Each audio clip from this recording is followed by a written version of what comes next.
Hello বন্ধুরা, তোমরা সকলে কেমন আছো? আশা করি ভালো আছো। আমার এই নতুন লালটু দীপিকা ব্লগ চ্যানেলে সবাইকে স্বাগতম। দেখো, বর কাজে চলে গেল, তো আমি এবারে বাসি কাজটা সেরে ফেলবো। আর সকালবেলা এত ব্যস্ততার মধ্যে দিয়ে থাকি যে সকালে কোনো রকম কোনো কাজ করতে পারি না। তো একেবারে ও কাজে থেকে চলে গেলে তারপরে বাসি কাজে হাত দিতে পারি। সকালবেলা রান্নার তাড়াহুড়ো থাকে, ওকে খাবার দেওয়া, টিফিন দেওয়া সমস্তটা করে তারপরে ঘরের কাজে হাত দিই। তারপরে আজ আবার মা বাড়ি থাকবে না, আজ মা যাবে একটু মামার বাড়ি, মানে আমার মামা শ্বশুরের বাড়িতে যাবে। তো মায়েরও তাড়াহুড়ো, মা সকালবেলা রান্না করে দিয়ে যাবে। আমরা কি বলতো, দুজনে দুটো কাজ ভাগ করে নিচ্ছি। সকালবেলা যেহেতু আমাদের ভীষণ তাড়াহুড়ো থাকে, ব্যস্ততার মধ্যে দিয়ে কাটি, তো আমরা কী করি, সকালবেলা মা রান্নাটা করে, মা রান্নার দিকটা থাকে, আর আমি থাকি বাসি কাজকর্মের মধ্যে, যেখানে পরে তোমার ঝাঁট দেওয়া, বাসন মাজা। বাসনটা আমার খুব সকালে, আমি রাত্রিরেই মেজে রাখি, আমার সকালে খুব চাপ হয় বলে।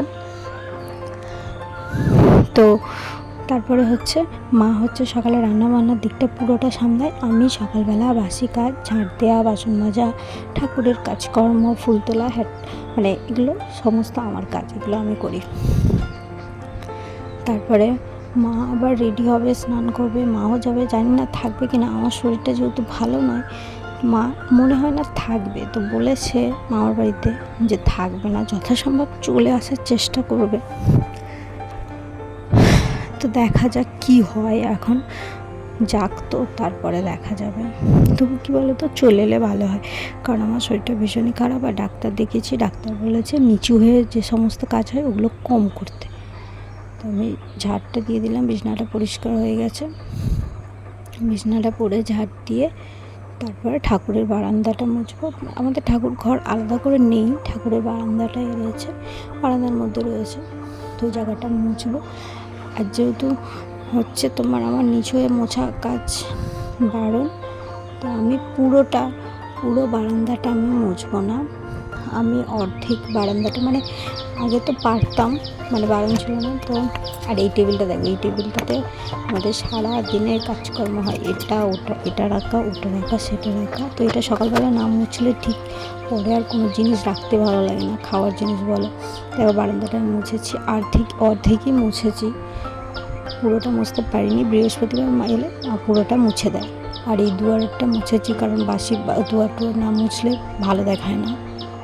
তো ফুল তুলতে এসে দেখি, আজ আমার গায়ে কী কাণ্ড হয়েছে দেখো, ফুল তুলতে এসে দেখি আমার গাছে একটাও ফুল নেই, একটা দুটো খুঁজে খুঁজে ফুল রয়েছে।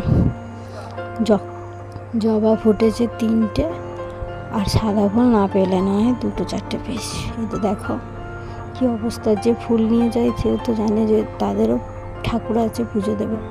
তো ঠাকুরের বাসন টাসন মেজে নিয়ে বাসি জামা কাপড় মেলে দিয়েছি। আমাদের বাড়িতে বাঁশ গাছ চলে, ঝাড়টা কাটা হচ্ছে, সেই জন্য আমাদের বাড়ি পুরো এলোমেলো, এই জন্য কিছুই পরিষ্কার হয় না, কারণ ওরা আবার কাটতে আসবে, আবার অসুবিধা হবে। তো এবারে ব্রাশটা করে নিলাম, ব্রাশটা করে নিয়ে একটু ফ্রেশ হয়ে এসে মুছে তারপরে আমি 2টো খেজুর খাবো। তো খেজুরটা সকালবেলা ভালো করে ধুয়ে পরিষ্কার করে টুকরো টুকরো করে নিয়েছি। একবার কী হয়েছে বলো তো, খেজুর খেতে গিয়ে দেখি খেজুরের ভেতরে পোকা, একটু ঢং করে নিলাম। তো এই জন্য এইভাবে টুকরো করে। আর তোমরা বাজার থেকে খেজুর নিয়ে এলে অবশ্যই ভালো করে ধুয়ে ছাড়িয়ে তারপর রেখেও, নয়তো আমার মতো পোকা দেখে পরে তোমার গা ঘিন ঘিন করবে। চলো, খেতে খেতে খাওয়া হয়ে গেছে প্রায়। তারপরে ওর 5-10 মিনিট পরে আমি বিস্কুট খাবো 3টে। আর জলে, এটা আমার কাজের জায়গা দেখো, এখন আমি কাজে বসবো একটু পরে। তো মা ডাকছিল, মা বলছিল শাড়িটা পরিয়ে দিতে, দেখো মা চলে যাচ্ছে। মাকে বললাম সাবধানে যাবে, তাড়াতাড়ি আসবে। তো মা চলে গেল, বাবা আগেই বেরিয়ে গেছে, মা পরে যাচ্ছে। তো কাজকর্ম সেরে প্রায় 10টা, 10:30 এরম বাজে, তখন আমি মুড়ি খাবো। তো এই তরকারিটুকু ছিল, তরকারি দিয়ে মুড়ি দিয়ে, মা আলু ভাজা করে গেছিলো, আলু ভাজা দিয়ে মুড়ি খাবো। আর আমি যে একদমই একা বাড়িতে আছি তা নয়, আমার দাদা রয়েছে, মানে আমার ভাসুর, আর আমার দিদি শাশুড়ি, দাদা শ্বশুর, এরা রয়েছে, এরা ওই পাশে আর একটা বাড়ি ঘর আছে ওইখানে রয়েছে। তো ওদেরকে খাওয়া দাওয়া দেওয়া হয়ে গেছে, ওদের খাওয়া দাওয়া হয়ে গেছে। কলপারে বাসন টাসন রেখে ওদের বারান্দা মুছে আমি খেতে বসেছি। একটা লঙ্কা নিয়েছি, আলু ভাজা আর ডালটা একটুখানি নিয়েছি শুধু খাবো বলে, কারণ আমার ভালো লাগছে না কিছু খেতে। তো এইভাবেই গেল পুরো। আবার মুছে টুছে পরিষ্কার করে সমস্ত বাসন টাসন সব কলপারে রেখে এসে তারপরে মাজা ধোয়া করে নিলাম। মাছ ধুতে কী বলো তো, মা না থাকলে আমার এই সময়টা খুবই চাপের হয়ে যায়। মা থাকলে মা আমার হাতে হাতে করে দেয়। বাসনপত্র মাজবো। আর আমাদের বাঁশ ঝাড় কেটে দেওয়ার ফলে আমাদের কলপারে এত রোদ যে কি বলবো, বসা পর্যন্ত যায় না, এত রোদ এসেছে। আর কলটাও সেই রোদে, আমার এই পাম কল চাপা বারণ আছে, তো কলটাও সেই রোদের মধ্যে একদম কি বলবো তোমার, ও রোদের মধ্যে গরম হয়ে গেছে, জল বেরোচ্ছে না। সেই চাপ দিয়ে জল বের করে বাসন টাসন ধুয়ে নিলাম। বাসনটা ধুয়ে নিয়ে ওই যে ওইখানে একটা আছে, ওখানে বাসন রাখার জায়গা আছে, ওখানে উপর করে দেবো। আমাদের এখানে কী বলো তো, প্রত্যেকের বাড়ি কিছু থাক না থাক একটা করে বাঁশের ঝাড় রয়েছে, বাঁশ দেওয়ার জন্য লোকেদের আসবে পাই। তো আমি পা মা ধুয়ে নিলাম, ধুয়ে এবার একটু ঘরে যাব। ঘরে ফ্রেশ হয়ে এসছি। কী ভাবছো তোমরা? আর গরমটা চেপেছে, মানে কী ভাবছো যে আমার কাজকর্ম শেষ, এবার আমি রেস্ট? একদমই না, এটা হলো সকালের পর্ব। সমস্ত কাজকর্ম সেরে এসে বাসনপত্র ধুয়ে এসে এটা হলো আমার সকালের ডিউটি। সকালে খাওয়া দাওয়া কমপ্লিট করে তোমার এই কাজটা। এরপরে আছে স্নান করব, পুজো দেবো, গ্যাসের টেবিল মুছবো। দেখো গ্যাসের টেবিল মুছেছি পরিষ্কার করে, ভালো করে মুছে টুছে এবার আমি স্নান করতে যাবো। তো আজ আমি শ্যাম্পু দেবো, তার জন্য সাবান নিয়েছি, শ্যাম্পু নিয়েছি। তো মোটরটা চালিয়ে দিলাম। আমি মোটরের জলে তুলে চান করি, বালতিতে জল ভরতে পারি না, ওই জন্য মোটরের জলটা ভরে স্নান করে আসি। ততক্ষণ তোমরা দেখতে থাকো। তো স্নান করে এসে দেখো পুজো টুজো দেওয়া হয়ে গেছে আমার। পুজো দিয়ে এসে আমি শ্যাম্পু যেহেতু দিয়েছি, চুলটা একটু ভালো করে পরিষ্কার করে না নিলে হবে না, তো ভালো করে পরিষ্কার করে নিলাম। নিয়ে মুখে একটু ক্রিম মতো মাখলাম, কারণ এখনও সেভাবে গরমটা মানে শীতটা যায়নি, তো মুখের মধ্যে একটা টান রয়েছে। তো ভালো করে মুখটা পরিষ্কার করে নিলাম, নিয়ে মাথাটা আঁচড়াচ্ছি। তো এখন শ্যাম্পু যেহেতু দিয়েছি, চুলটা খুবই সূক্ষ্ম হয়ে আছে। আমি কন্ডিশনার ব্যবহার করি না, সেক্ষেত্রে আমি একটা তেল ব্যবহার করি, তো সিল্কেন শাইন তেল। এই তেলটা হচ্ছে কন্ডিশনারের মতো, বেশ কয়েকদিন থাকে মাথায়, মাখলে বেশ সুন্দর। একদম মাখার পর তোমার পুরো চুলটাকে পুরো একদম মানে স্মুথলি করে দেয়, কোনো খড়খড়ে ভাব থাকে না, বেশ সুন্দর।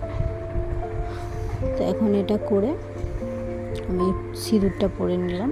সিঁদুরটা পরে টিপটা পরে একটু বসবো, দেখি ওরা কখন খায়। তো ওরা যখন খাবে তখন খেতে। এখন তাও প্রায় 2টো বেজে গেছে সমস্ত কাজকর্ম করতে গিয়ে। দেখো আমার শরীরটা এত খারাপ, আমি আজকে কাজে বসে কটা মাত্র প্যাকেট করেছি। আমি প্যাকেট করতে পারি, শরীর ভালো থাকলে কাজকর্ম করা যায়। তো একটু শুয়েছিলাম, তারপরে উঠে পড়েছি, দেখি 5টা বেজে গেছে। তো উঠান আরও ঝাড় দেব। তো উঠানটা ঝাড় দিলাম, দিয়ে এবার আমি জামা কাপড়গুলো তুলবো। আমাদের বললাম না, বাঁশ ঝাড় কাটা হয়েছে, যে কারণে দড়িগুলো লাগানো হয়নি। তো ওগুলো যতক্ষণ না লাগাই এভাবে জামা কাপড় মেলতে হবে। তো জামা কাপড়গুলো তুলে নিলাম, আস্তে আস্তে আবার সব কঞ্চিতে আটকে যাচ্ছে। তো তুলে নিয়ে দেখি বর আসছে না এখনও, সেই জন্য আমি 2টো বিস্কুট আর একটু জল খেয়ে অনেকক্ষণ ধরে দাঁড়িয়েছিলাম। তারপর দাঁড়িয়ে থাকতে দেখি প্রায় 6টা নাগাদ বর যাই কাজে বাবু হয়ে আসে, কাবু হয়ে। কি অবস্থা, 6টা বাজে, সব কাঠের গুঁড়ো ভর্তি। তা বলে একটু দেরি হয়ে গেছে, কাজ ছিল। তারপরে ওকে মুড়ি মেখে দিলাম, যেহেতু দেরি হয়ে গেছে তাই ভাত খাইনি। তাই 2টো মুড়ি, শসা, টমেটো, ছোলা বাড়িতে যা যা ছিল সব দিয়ে মুড়ি মেখে দিলাম, একটু চাট মশলা দিয়ে। তো খেলো, বললো ভালো হয়েছে মাখাটা। তারপরে সন্ধ্যা হয়ে গেছিলো, সন্ধ্যা টন্ধা দিয়ে তারপর ওকে বললাম যে বাড়িতে জল নেই, ওই জন্য ওর জল আর কয়েকটা বাজার আনার ছিল, বাজারটা আনতে গেল। একেবারে জল আর বাজার নিয়ে আসবে। দেখো আমার আবার বাহুবলী ফিরে এসছে। বাজারে করে নিয়ে এসছো নাকি রয়েছে দোকানে? নিয়ে হ্যাঁ, নিয়ে এসে কয়েকটা বাজার। থাকবে। তারপর সন্ধ্যে 8টা নাগাদ আমি বলি তাহলে রান্নাটা বসিতে, আজকে সেদ্ধ ভাত হবে, আলু মাখা আর ডাল হবে। তো এখানে আমি সব চাল আলু ধুয়ে রেখে দিয়েছি, জলও এদিকে ফুটে গেছে। তো একে একে সব দিয়ে দেবো, ডালের জলটাও ফুটে গেছে, একে একে সবটা দিয়ে দিলাম। মারও আসছে শুনলাম, ফোন করেছিল, বললো আসছে। তো এই কারণে সবারই চাল নিয়েছি, নিয়ে তারপরে ভাতটা বসিয়ে দিলাম। ভাতটা বসিয়ে দিয়ে পরিষ্কার করে চালটা ধুয়ে দিয়ে দিয়েছি। ডালটা ধুয়ে কত নোংরা বেরোয়, ডালে একটু ভিজিয়ে রেখেছিলাম, রেখে 2-3 বার করে ধুয়ে নিয়েছি। তারপর ধুয়ে একে একে সব কিছু দিয়ে একটু বসিয়ে রেখেছিলাম। দুটো যখন হলো তো বলি হোক, তারপর দেখি ডালটা ফুটে গেছে। ডালটা ফুটে যেতে কাঁচা লঙ্কা কেটেছিলাম, তো কাঁচা লঙ্কাগুলো দিয়ে দিলাম। আমি অনেকটা টমেটো কেটে ফেলেছিলাম, অর্ধেকটা ফ্রিজে রেখে দিয়েছি, তো লাগেনি। তারপরে কাঁচা লঙ্কা কটা দিয়ে দিলাম ডালের মধ্যে। তো পেঁয়াজ ভেজেছি এখানে, আর শুকনো লঙ্কা নুন দিয়ে ডলে রেখে দিয়েছি, এটা দিয়ে আলু মাখা হবে। তো আলু মাখার জন্য এটা করে রেখেছি। তারপরে ডালটাও প্রায় আমার ডাল হয়ে গেছে, ডাল রান্না করেছি। আর ভাত, টমেটোর ডাল করেছিলাম, টমেটোর ডাল, আলু মাখা আর ভাতটা উপর করে দিয়েছি, নিচে রয়েছে। তো তোমাদের কার কার আলু মাখা খেতে ভালো লাগে, আলু মাখা ডাল ভাত খেতে ভালো লাগে, অবশ্যই কমেন্ট করে জানি। আমার তো ভীষণ ভালো লাগে। তারপরে একে একে মাখার পালা, সবার ভাত বেড়েছি, বেড়ে সবার ভাত না বার করলে আলুগুলো আমি বার করতে পারছিলাম না, এই জন্য বেড়ে দিয়েছি। আর 9টা 9:30 প্রায় বেজে গেছিলো, তাই সবাইকে খেতেও দিয়ে দেবো। তাই জন্য আমি এতক্ষণ হাসছি, কিন্তু আমি সকালে ভিডিও বিছানা অন তোলার করিনি। দায়িত্ব আমার, আর ওই জন্য বলি খেলাটা কেন তোমার চলছে। দাদা ভাইয়ের তো ভিডিও করতে চাইছিল না, তো জোর করে করলাম, ওকে করালাম। তো আজকে ব্লগটা এখানে শেষ করছি। টাটা, শুভরাত্রি। ব্লগটা ভালো লাগলে